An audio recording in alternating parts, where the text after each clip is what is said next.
this is what I love about the NFL. 3 weeks ago, Jalen Hurts. I think he's the MVP. That's the consensus. Now, Jalen Hurts sucks. The Eagles need to find a different quarterback.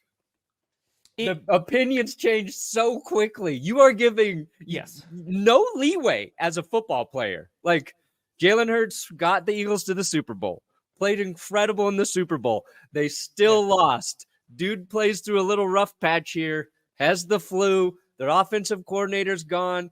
That, I think, is affecting them. Their offensive line, not as dominant. Hurts sucks. Everybody hates Jalen Hurts now. He's a system QB, a one-trick pony, can't do shit, all because of a couple bad games. It's not fair. It's not fair at all, but that's why I love football so much. It was so funny because, like, doing my power rankings this week, I'm like sitting there and I'm like, damn, all right, so the Lions, they got a big win over the Broncos. Like, they're really looking, even though they've looked like dog crap for the past like 3 weeks, right? I'm like, all right, back in the top 10, they're rocking and rolling. I'm like, Eagles, oh, they're awful. They have the same record, like the same amount of wins and losses, the Eagles and the Lions. And we're just like, Eagles, write them off. They're done. Yeah. But that is the NFL. And I feel like this year, especially with just like the absolute chaos and randomness of it all, it feels like it really, I know we've been saying week to week,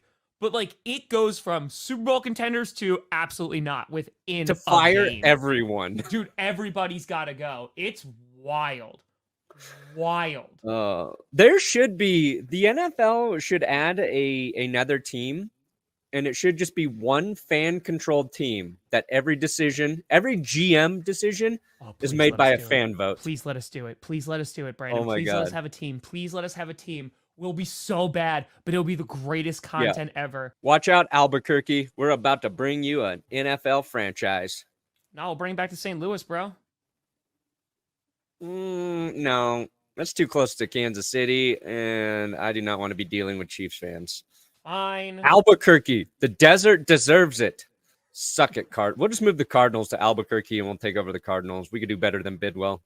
Oh, I mean, that's just, I think there's a lot I want to talk about because of that Monday game, especially around Drew Lock too. You know, he gives that, I know you tweeted that out. He gives like this amazing post-game interview that's just like really real and just like legit honest. And the idea of like, you know, I think almost everybody could relate to that of just being like, man, you know, I didn't know if I could still do it. I don't know if I could still hang around, and you're wondering.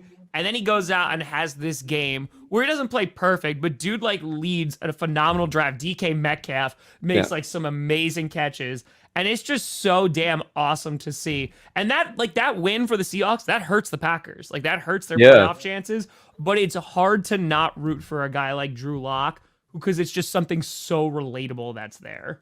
Yeah, it was early in that game, and he wasn't even playing well, but like I was watching it and multitasking, and I was just like, you know what? I'm low-key really rooting for Drew Lock right now. And like I like the Eagles too. Like I root for the Eagles.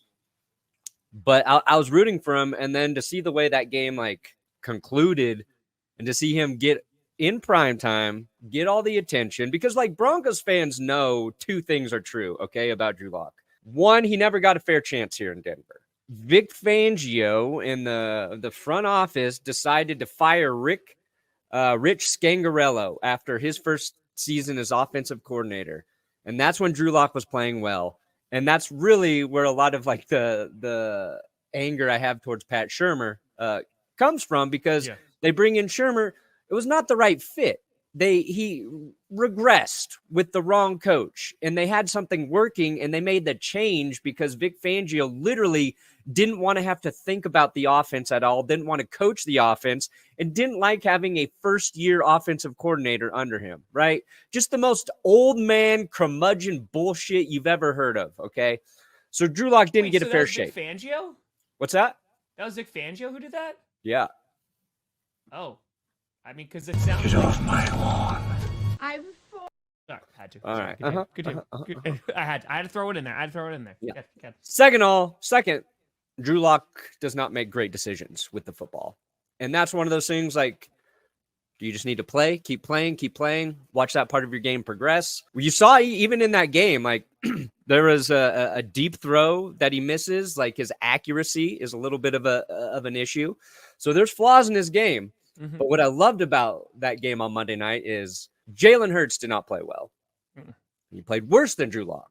Drew Lock did not play great. Drew Lock was as serviceable a quarterback can be. And then the final drive, they just light it up. And even that final drive, 2 of those catches were just DK Metcalf. Like there's this clip of floating around how James Bradbury gave up every single pass on that.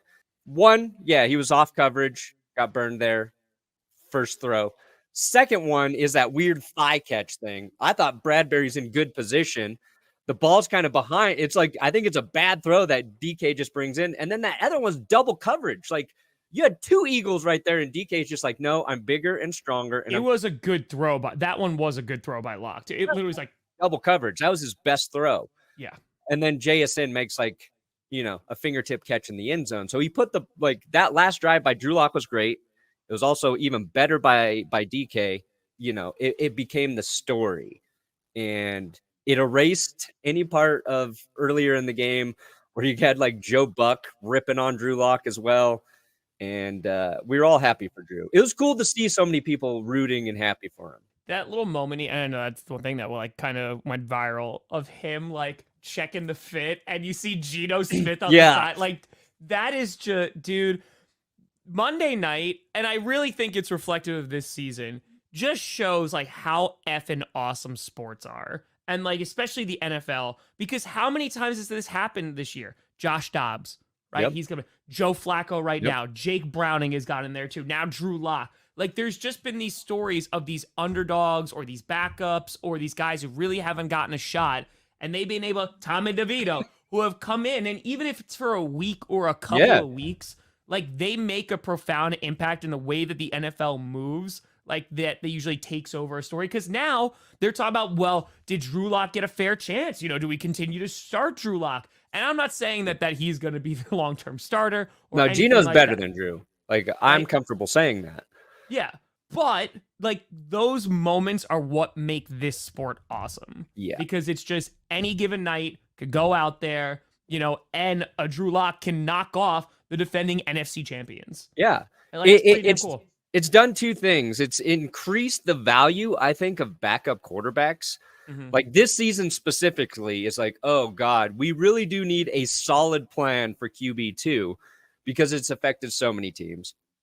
And Drew Lock, I think, earned himself possibly a chance to compete for a starting gig at some point. I'm not saying it's this year or next year, but also probably just extended his career by years and by money, by coming in and getting a win against a good team in a big game, in a big moment in front of everyone, because like that's all you're hoping for your backups. You're usually looking at your backup quarterback as like your short-term stopgap until your QB gets healthy. Yeah. This year's been a little bit weird because so many quarterbacks just suffered season-ending injuries. But if you're a competitive team and, your guys got a weird thing, like CJ Stroud's a good example right now. He's going to miss another week because of concussion. And now, holy shit, we got Case Keenum versus Joe Flacco this week, Tom. Yep. My two former Broncos saviors going head-to-head, and they are both pushing to keep the Broncos out of the postseason. But again, like the Case Keenum, helped. I mean, he was not good. He was not good. Got the win. But like Joe Flacco threw 3 interceptions? I mean, he came back and made up for it. But like that's also why these folks are backups as well, right? And also like lack of playing time. It's been a while. All of those things. Yeah. And to kind of lead into this question that I've been highlighting there, because I think it's a good question. Like, I think it's almost like the Tom Brady effect, where you'll have Tom Brady wins all these Super Bowls, so it's anticipated that all these teams are going to win all these Super Bowls. If you have a good QB, all of them are going to win the Super Bowls. And Burrow, I don't think it's necessarily realistic expectations that he's kind of altered. I think it just goes to show instead what it should be is that when you draft well, like this is one of the things that can happen. Because again, you take a team like the 49ers and why they've been able to be so competitive, even when they have a huge swing and a miss with Trey Lance, They draft well. They got a Brock Purdy, which they got lucky on too. But doing that, and because they have so many skill players, you know, they work throughout the season, GMs trades, all that great stuff. They're able to be competitive. So, yeah, I mean, you mentioned Drew Lock not being the best thrower of the ball, but that's why you got and got like a guy like DK Metcalf. Yeah, and like you deal with some side effects, right? Guy's gotten ejected, started some issues, but that guy can catch a football. Yeah. You know, like he could go catch a ball. And I'm sorry, like if it comes down to DK Metcalf or George Pickens, who is like, yeah, I didn't feel like blocking. And that seems like, I don't know what's going on with Pittsburgh, dude, but it's a mess. Sad.